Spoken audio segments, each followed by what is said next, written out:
Hello friends, नमस्ते। आप सभी का स्वागत है सुमन प्रजापति के गीत में। तो आज का गीत हंसी मजाक गारी गीत दूल्हे के लिए है। तो आप लोग को गाना ज़रूर अच्छा लगेगा।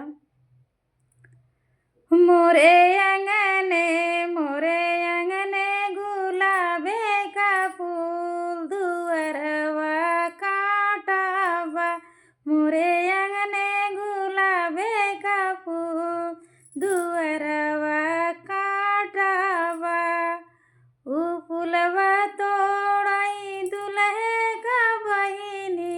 ऊ फुलवा तोड़ाई दुल्हे का बहिनी। अरे ओनहु के गड़ी गए कांटा नमस्ते टाटा हो। अरे ओनहु के गड़ी गए कांटा नमस्ते टाटा हो। कांटा निकरवा मैया मई भैया के लगावा। कांटा निकरवा मैया मई भैया के लगावा। अरे ओनहु से जुड़ी गए नाता नमस्ते टाटा हो। अरे ओनहु से जोड़ लीनी नाता नमस्ते टाटा हो। मोरे अंगने गुलाबे का फूल दुअरवा कांटा हो। मोरे अंगने गुलाबे का फूल दुअरवा कांटावा। ऊ कांटा तोड़ाई दुल्हे के मौसी। ऊ फुलवा तोड़ाई दुल्हे के मौसी।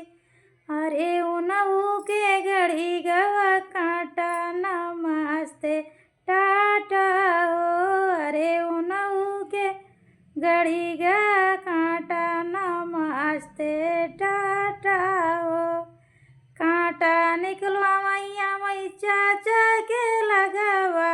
कांटा निकलवा मैया मई चाचा के लगावा। अरे ओनहु से जोड़ लीनी नाता नमस्ते टाटा हो। अरे ओनहु से जोड़ लीनी नाता नमस्ते टाटा हो। मोरे अंगने गुलाबे का फूल दुअरवा कांटावा।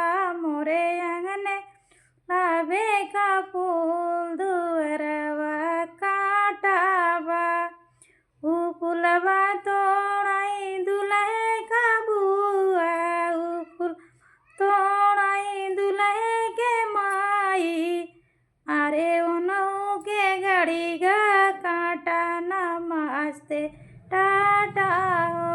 अरे ओनहु ही गवा कांटा नमस्ते टाटा हो।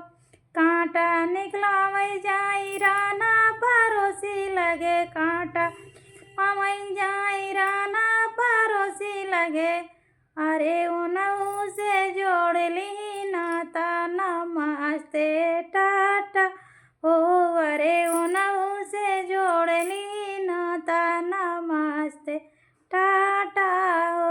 मोरे अंगने गुलाबे का फूल दुअरवा कांटा हो। मोरे अंगने गुलाबे का फूल दुअरवा कांटा हो। तो भैया दीदी, आप लोग को गीत कैसा लगा?